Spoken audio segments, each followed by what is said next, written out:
You're watching CTOM TV. Knowledge is power. Well, leukemia is one of those diseases that does get detected fairly easily because you'll see it in a simple blood test right off the bat. Oh, really? Yeah, you'll see a huge change in the different cell counts. It's what's known as a differential. When you get a blood test, there's different aspects to the blood test. There's liver workups, kidney workups. And that particular test is called a differential. So you just ask your doctor for a differential. Okay. What kinds of symptoms, though, would be like? What would you be experiencing that might make you want to be asking for that differential? Definitely tiredness, but we all feel that. Bruising is a big one. Oh. Bruises that don't heal, infections like cuts that don't heal is a good sign.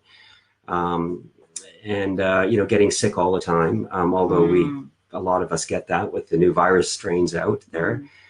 I think bruising would probably be one of the best ones. But really, if you just get a regular checkup, just go to the doctor and ask for that differential. And if he sees spikes or decreases in certain immune cells or T cells or B cells, then that's an indication that they do further testing and they can start looking at the bone marrow and so on. Okay. Okay. And then if it is, if he does have some of those symptoms, or he goes and has a checkup and asks for that differential test, and it turns out that the whatever that number, what are we looking at? Oh, there's a bunch of different tests. Okay. So it's a very complicated. So a differential? Yeah, it's called a differential. It's more than one test. It's all of your blood cells in your body. Okay. So if we ask for the differential testing, I don't even know, what am I asking for? Differential. You go to your doctor's office for a checkup, it's the first thing they do.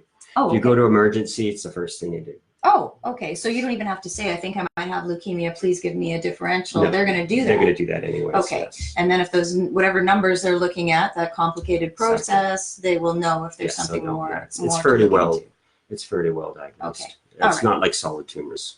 Okay. All right. So what is it that you would like the people out there watching?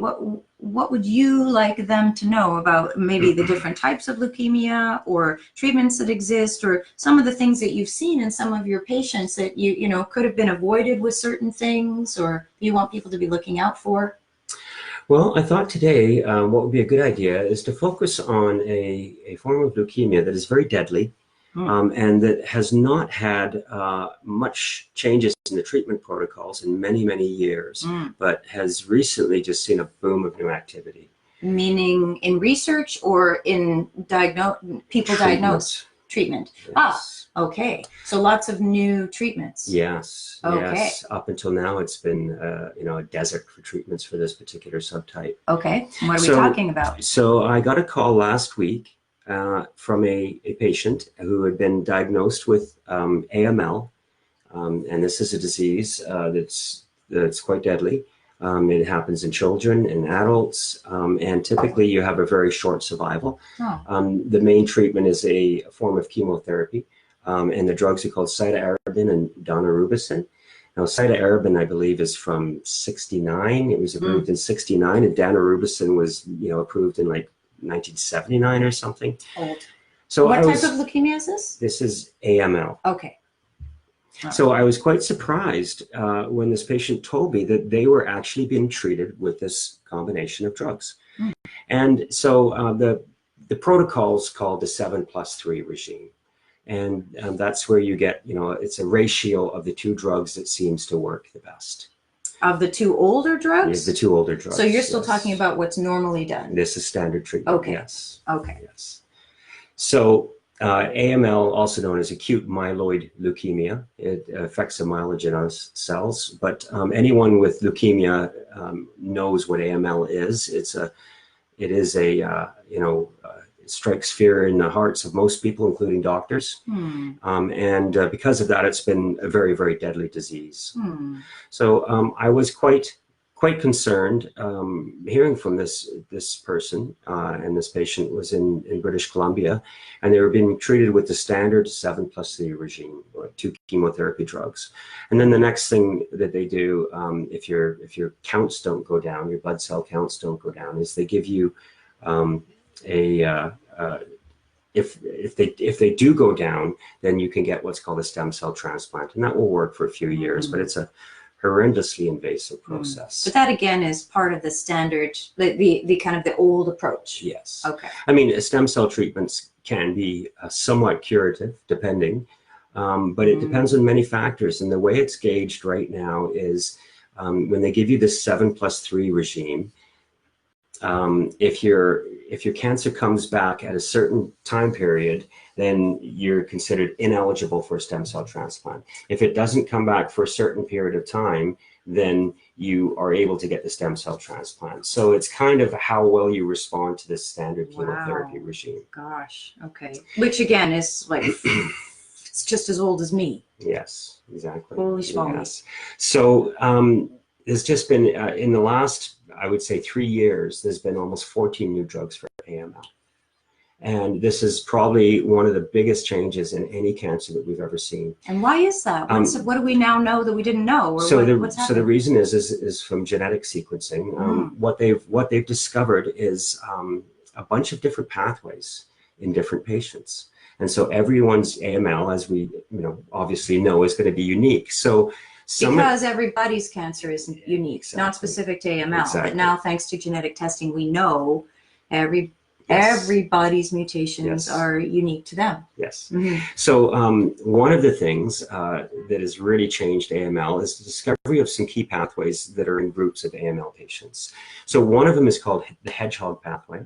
There's another pathway called FLT3, another pathway called IDH1, and then there's IDH2, and then CD33, and then there's also a new pathway called BCL2. And then, of course, how well patients do is based on a mutation called the P53. And so if you have this P53 mutation, you're probably not going to get a good response in the chemotherapy, and you probably won't be able to get a stem cell transplant, and you have a short survival typically. So if you do have, if you don't have a P53 mutation, you have a better chance of surviving. Now, wait a sec. You're kind of skipping around here. What you just said is specific to the old approach to treatment. Yes. Okay. But you were just listing off these pathways. Right. So tell us what those pathways are.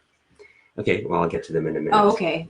Sorry, jumping the queue here. So traditionally, if a leukemia has either the P53 mutation or one of these FLT3 mutations, then they've treated them very aggressively with heavy duty chemo. And so the chemo for this, I believe it's called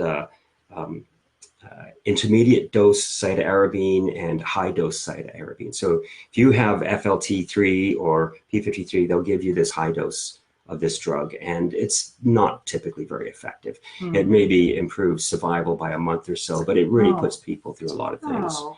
So the last 3 years, the FDA has approved a drug for the hedgehog called glastigib. It vastly increases survival in patients that can't get stem cell transplants. For FLT3, they have a new combination called CPX351, which is actually just the old chemotherapy drugs in a little liposomal bubble, but it's at such an accurate amount, at such an accurate ratio that it works quite well, much better than giving the 2 chemotherapy drugs independently. So it's a bit of a different delivery method. It's a delivery method of the same 2 drugs. So there's also a new drug approved by the FDA in 2017 called midostaurin, and it targets the FLT3. So if you have FLT3 mutated AML, you're going to get an incredible response from this drug. There's another one called glitteritinib, and then there's quizartinib, and they all target the FLT3. For IDH1, we have a drug called ivospemin. It was just approved this year, and it works wonderfully well. IDH2 is a drug called anacetinib, and that was approved in 2017. For CD33 positive AMLs, there's a new drug called gemtuzumab, And then a really new player that has really made a big difference in other forms of leukemia, such as CML, chronic myelogenous leukemia, it targets a drug pathway called BCL2, and it's called Venetoclax. And this drug, so BCL2 is now being recognized as a significant player in AML. And so this drug has recently been reapproved for AML, and it really works well. Okay, so just in the last few years. Yeah, so these are the big players. These are the drugs that are really making a difference in this disease. So if we were to talk survival times and symptoms, or survival times and side effects, so from kind of, if there is such a thing as the average, for the old approach to treatment, what would the standard survival time for AML patients with the old chemo? So I'll give you two case examples. So Venetoclax was That's recently, one of the new ones? that's the BCL2 inhibitor. It was recently tested in patients that were really sick, and they had all of these bad cytogenetic markers, and they were very unhealthy. They had chemo, they'd failed chemo and all kinds of treatment. They'd had at least 3 prior treatments for AML, and they didn't have a long time to live, literally months to live. So when they gave them Venetoclax, 19% of them got a complete response. That means their disease was just shut right down, and they responded very well. And then another additional 19% had some sort of mixed response where the disease wasn't completely stopped. It was still, it was still prevalent in some manners, but a lot of the factors had gone down. And so these people obviously had a much higher survival rate. And then when they combined Venetoclax with a class of drugs that was approved for AML many years ago called methyltransferases, there's 2 of them. It's called azacitidine and decitabine. And both of those drugs are, what they do is they prevent a process called methylation. It's an epigenetic process, and they're called methyl inhibitors. So we're not going to get into that this week because it's a little too complicated. But they found that when they combined that drug with Venetoclax, the response rate went from 19% in these very, very sick patients to 67%. 67% of those patients. And some of those patients had previously had these methyltransferase inhibitors already. So, once you get a drug, it's not supposed to work again in you. But when they combined it with this Venetoclax and this azacitidine, 67% of those patients, even if they'd had azacitidine before. And so the trial is still going on.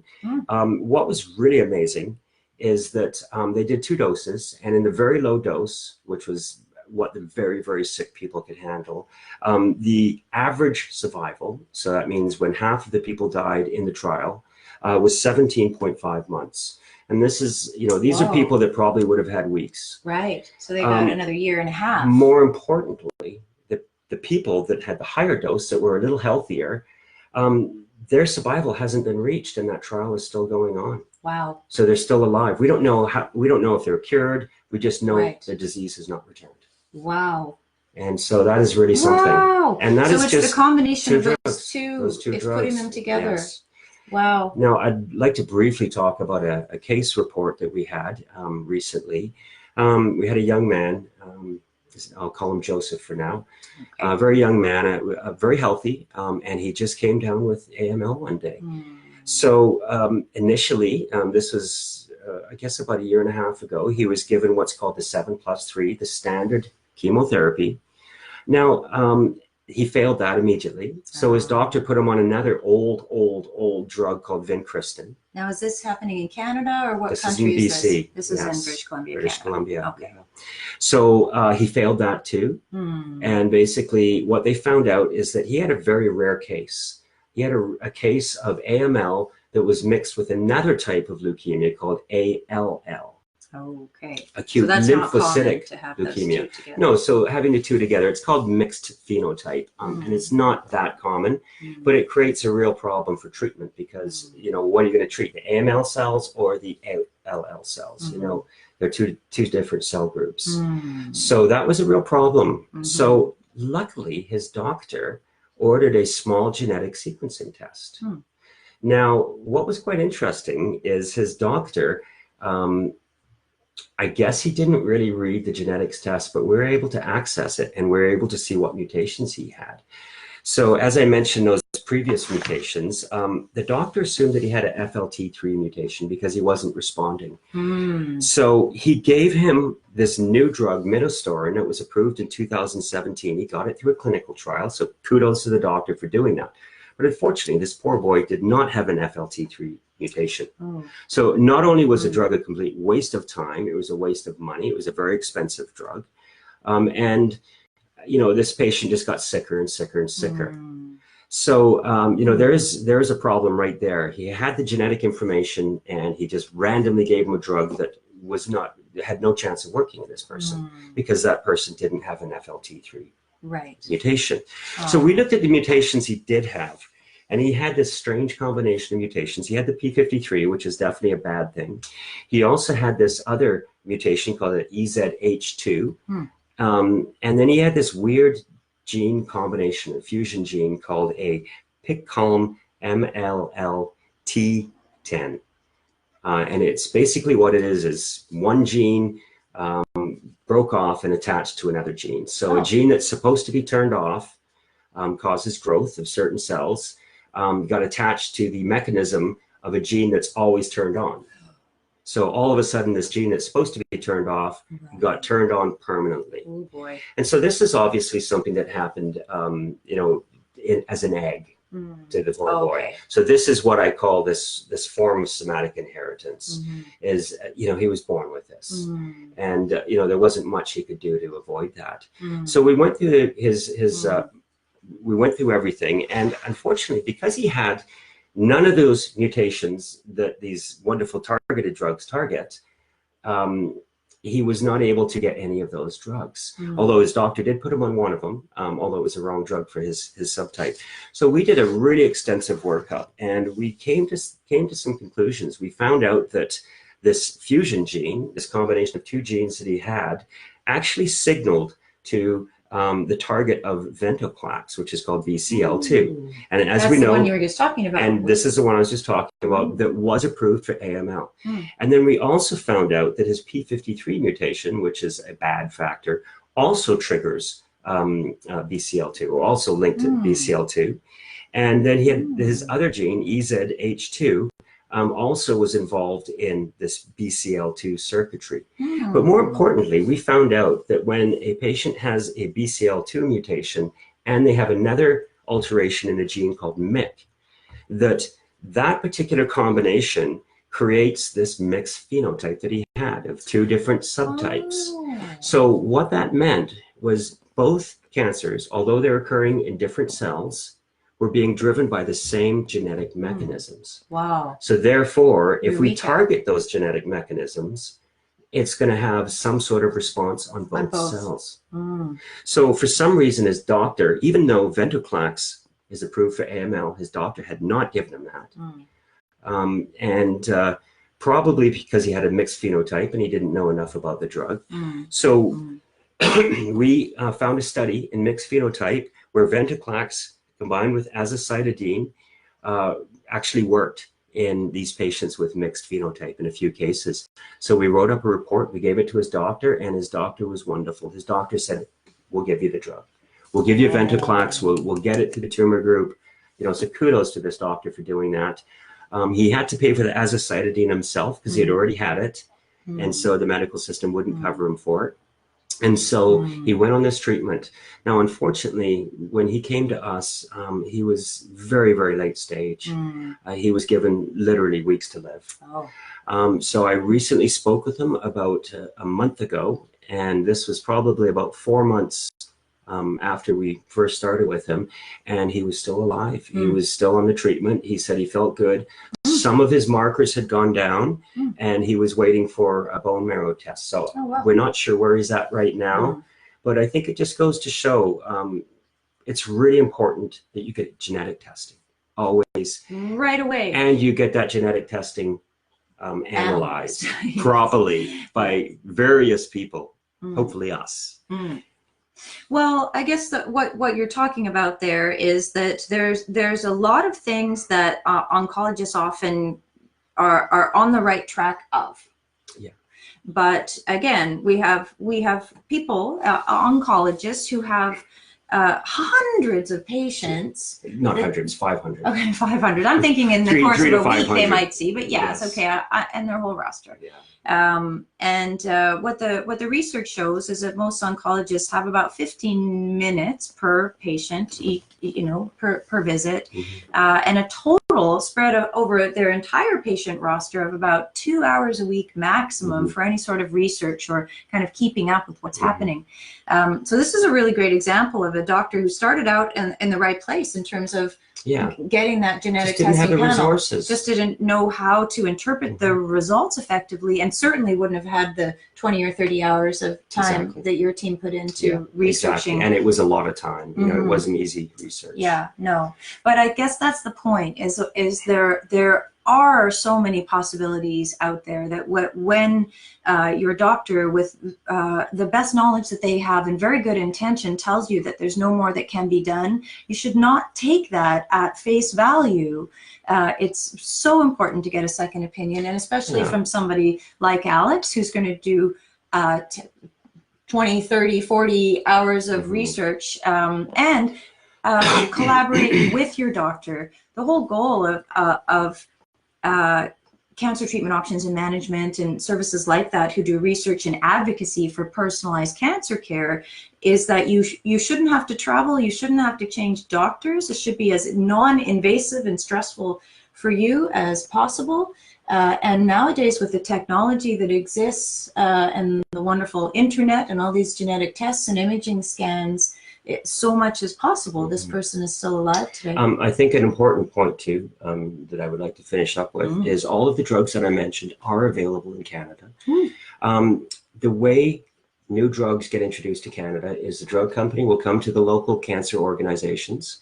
They'll email all the doctors and they'll say, hey, we have this new drug. We're going to give it to all of your patients that have X mutation for free. A lot of times the doctors don't even get these emails, and they don't know that the company is offering these drugs for free. And then what they'll do is they'll open up clinical trials. But in Canada, there is no resources. There is no way for a doctor to actually find out what clinical trials are open and what clinical trials are not. There's no navigation for them because it's considered experimental. Even though this drug may have wonderful results, Canada requires its own clinical trials. They want to do their own clinical trials and make sure, and so even if it's FDA approved, and therefore it's gone through all of these trials. All of these drugs I mentioned today are FDA approved. Okay. I'm not even sure. I think maybe 1 or 2 have been adopted by Canada out of the 13. All right. Well, that's a topic for another conversation about why those things take so long and why they're not. And we will have that conversation. These drugs are available often through the drug companies.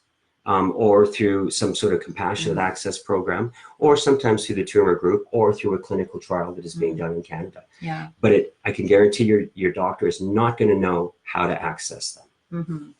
Right. Yes, because it's not on their menu. It's not what they have been told that they're allowed to offer. And again, probably they don't even know that it exists, let alone the benefit. Exactly. So the most important thing, again, to remember is that kind of the marriage of a service like yours, doing that personalized cancer research and advocacy with the public healthcare system, it's like the perfect marriage. It's a perfect marriage. Yes, because the oncologists on the front lines are so eager for this information, and they're so willing to help their patients access these innovative treatments if they can.